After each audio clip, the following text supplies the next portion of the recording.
Welcome to Solo Marvel Champion if you're new here, and if you're returning, welcome back. Today I want to talk about how I test a deck for Marvel Champions and my process for tweaking that deck. This is something I have talked about a little bit before in a couple videos, and I will link this playlist up in the corner for you. And this particular video will be number 4 down here. So you can go through those videos if you want, but I'm going to talk about it a little bit here as well. So recently I published a deck called CentiMpede, which was admittedly kind of a gimmick deck, and it didn't perform very well. I built it and published it and hadn't tested it yet, which is something I like to do before publishing a deck. I didn't. I built it, and I had built this deck several months ago, but deleted it because it wasn't very good. And then Boom Guy was talking about it on the Winning Hand podcast, talking about Impede, and I thought, oh yeah, I want to go look at that SPDR deck. I couldn't find it because I deleted it, so I decided to recreate it. The main focus was Impede. That's how I get the name. Penny equals penny, which is a cent, and that made CentiMpede. And because I have just been watching Agents of S.H.I.E.L.D. on DVD, they had the organization called CentiMpede, and this was I thought, clever way to tie into that. So it was a S.H.I.E.L.D.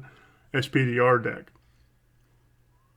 So let's talk about deck testing. When I eventually got around to testing this deck, I used the villain I normally use for such a thing, and that is Expert Claw.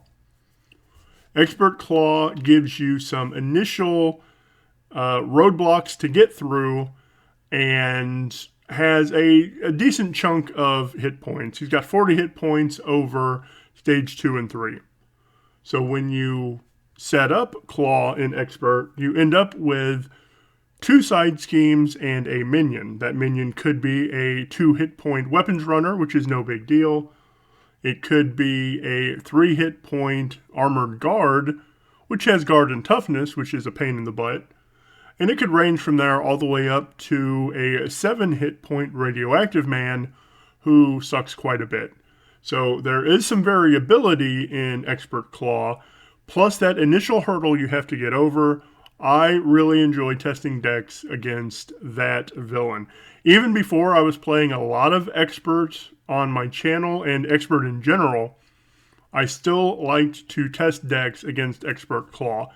My reasoning there is, if I build a deck that can consistently beat Expert Claw, I feel like it's going to be able to consistently beat most villains on Standard. So that's why I like Expert Claw. So of course, with testing comes results. How did those games go? Well, I lost 3 games in a row, and all 3 of them I lost because of threat.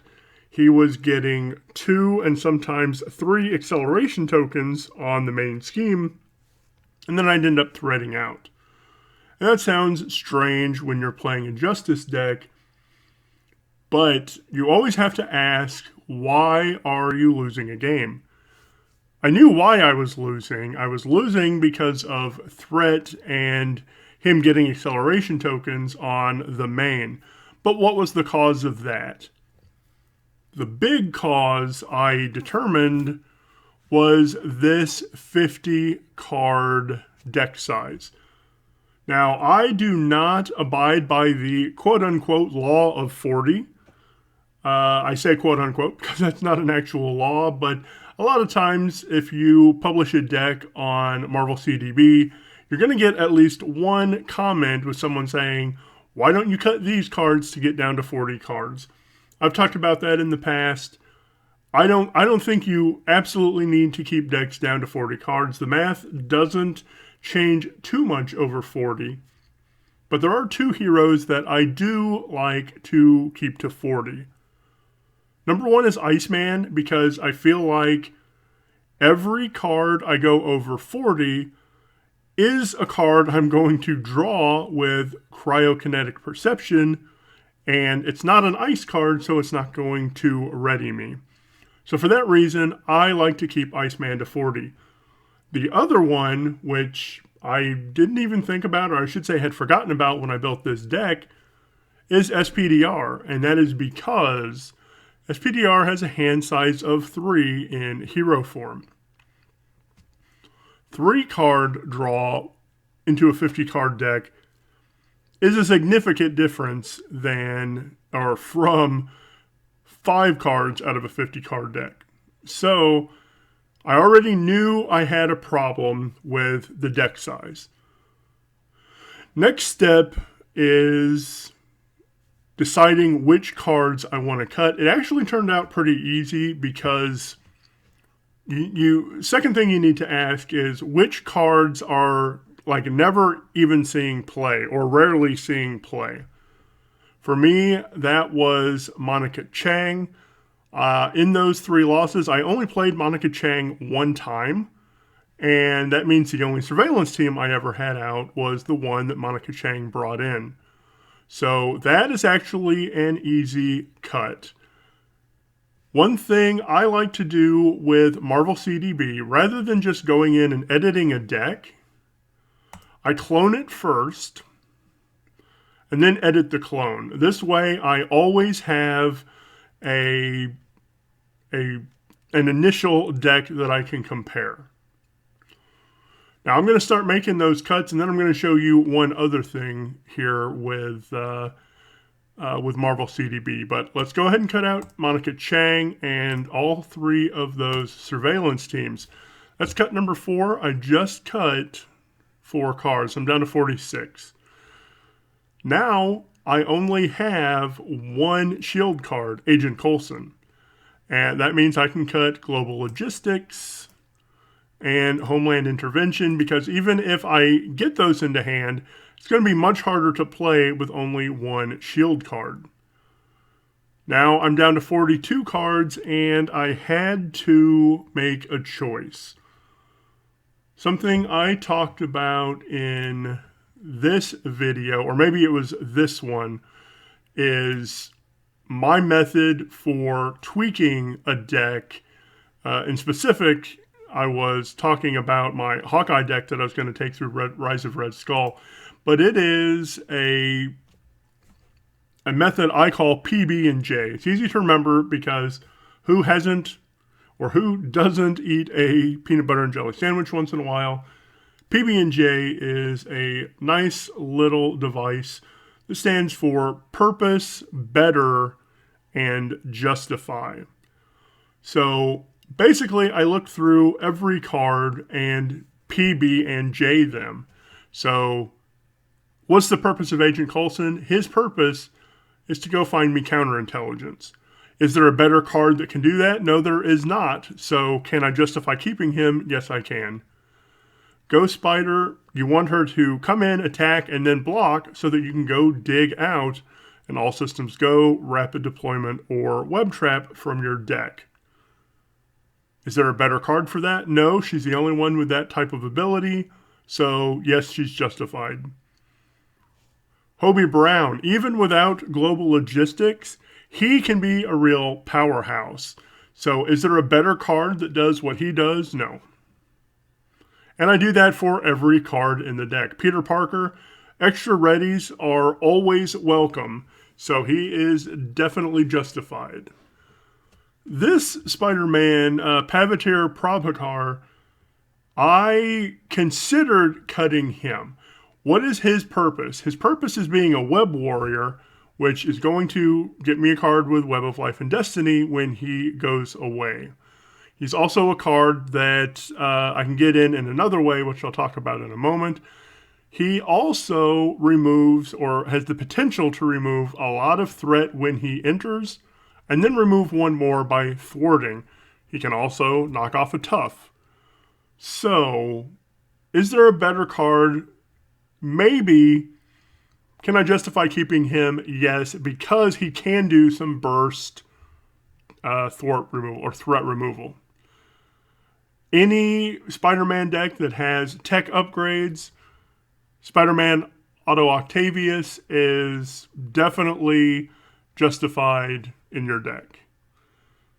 Then Clear the Area is a great card. I have a little bit of problem when I get to Impede and One Way or Another.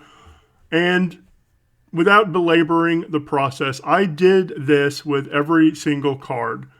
What's the purpose? Is there a better card? Can I justify keeping it?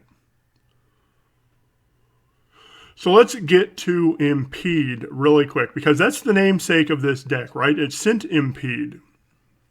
What's its purpose? Its purpose is to remove threat. It has a neat little bonus. If it's the first card you played, return it to your hand. And that is kind of quasi card draw. Play it, it comes back to hand, you have another resource to play something else. And maybe that something else is Clear the Area. So that is its purpose, is removing threat.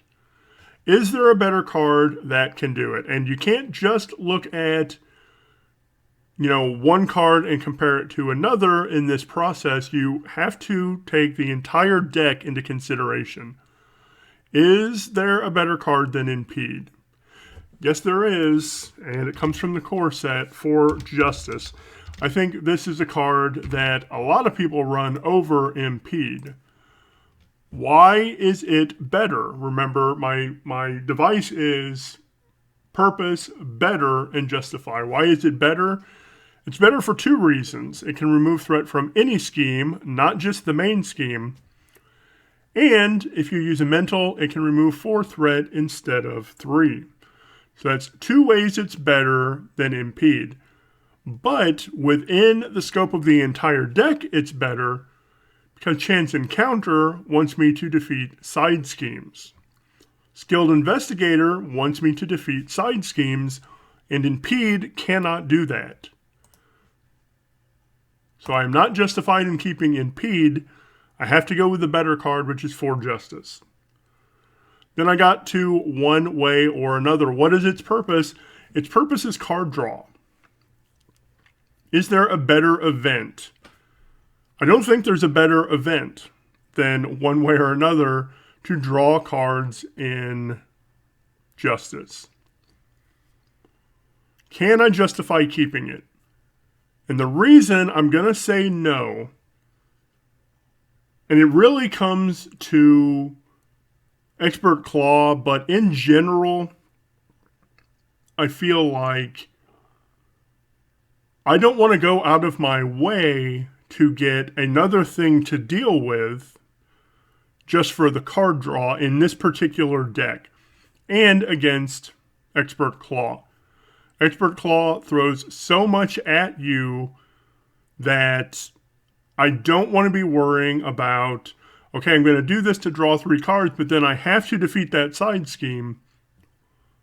I would rather just cut it and not get that card draw. Now again, this is a 3 hand size hero, so that card draw is beneficial, but I decided I needed to cut it.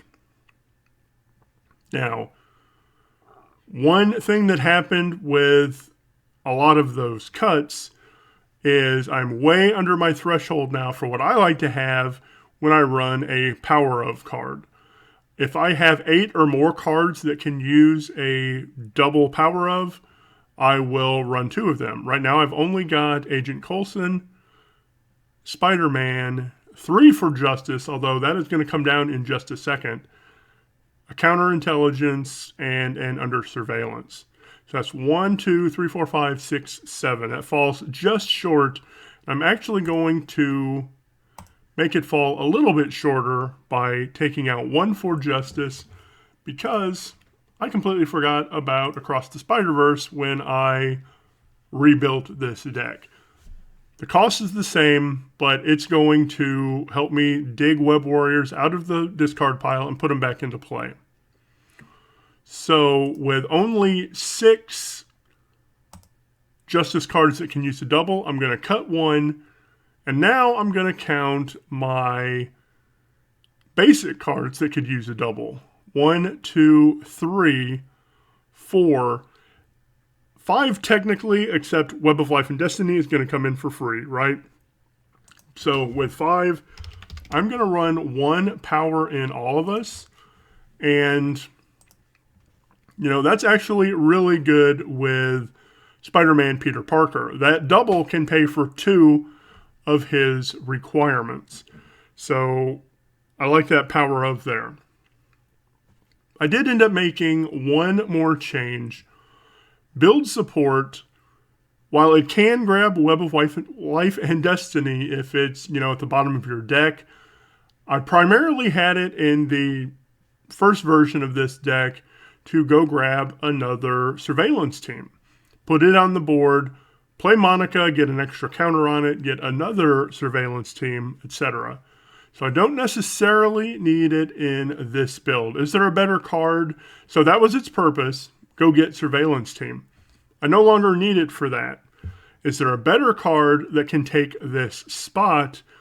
And the answer is yes. So I can't justify keeping build support. What I am going to put in, what I did put in, is specialized training. Anytime you have a hero who can thwart for 4, specialized training is a really good card. You know, she has this psychic link. You get +2 thwart for that thwart. You can thwart 4 of this off, then maybe use a clear the area to clear the rest. So I swapped those 2 out, and this is the final deck. I'm going to change the name of this, and I'm going to call it Reborn 2, because I have actually already done this in my Reborn deck. That's how I made the changes and then tested again. So I'm going to call this CentiMpede Reborn 2. And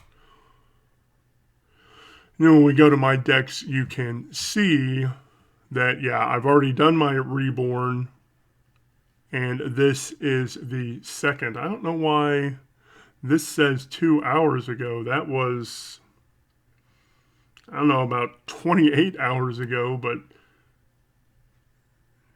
unless it's because I went in and looked at it. Anyway, oh, I know why it says 2 hours, because I was editing these links. Okay, so those are the changes I made. This is my CentiMpede Reborn. So again, you test the deck. How did it go? Well, it went really well. After making these changes, I immediately crushed Expert Claw 3 times in a row with almost no problem. I did have one game where I got a little bit of minions swarmed, but the deck was able to take care of that.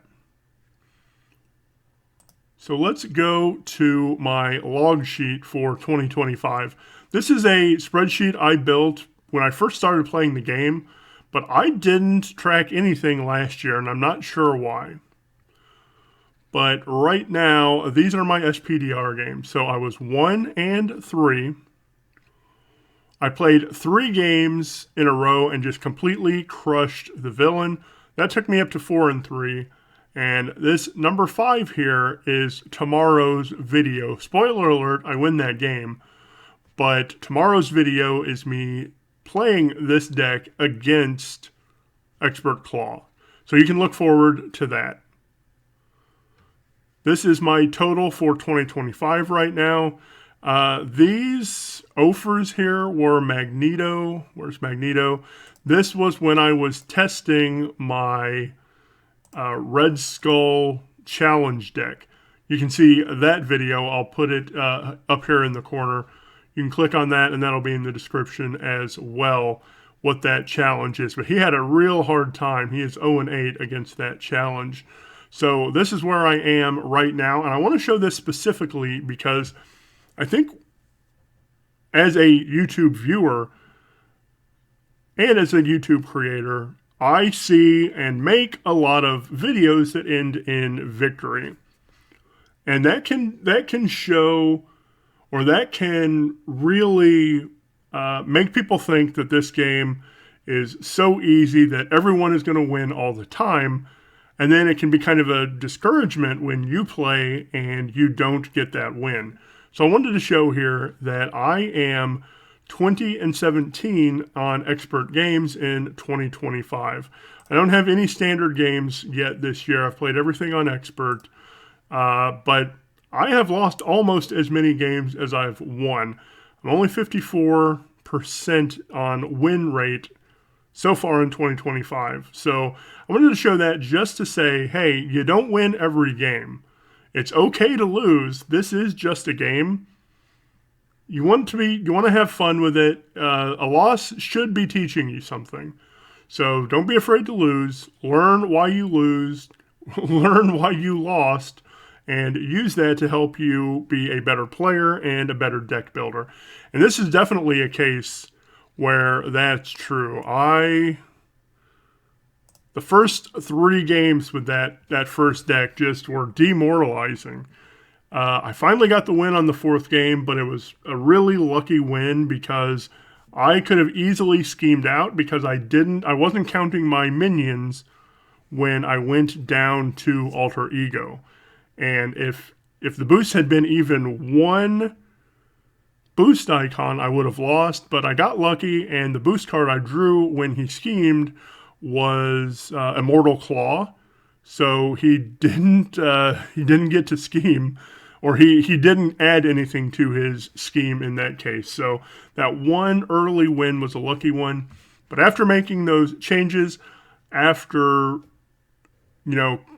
realizing why I was losing, making changes and going through my PBR process, PB&J process, really helped that deck, and it goes to show right there, I immediately got 4 wins in a row after learning why I lost and making changes. So that is my process. I did talk about PB&J a little bit in one of these 2 videos, probably in the deck building video, and then I showcased it a little bit in the Hawk Talk video.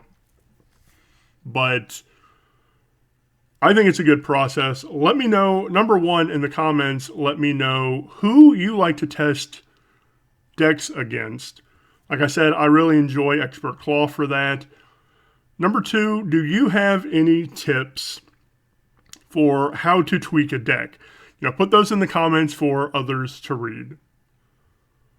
Now, down in the description, I do have 5 other YouTube creators' channels linked for you. I've got ZiggyZ55, Ray Plays Games, The Masked Hero, The Winning Hand Podcast, and MC Deck Discussions. Go check out their channels as well. They play games. They talk about the game. Like MC Deck Discussion goes through not necessarily deck tech, but talking about why certain cards are in a deck, which is, kind of tangential to what I did in this video. So there it is. Let me know what you think.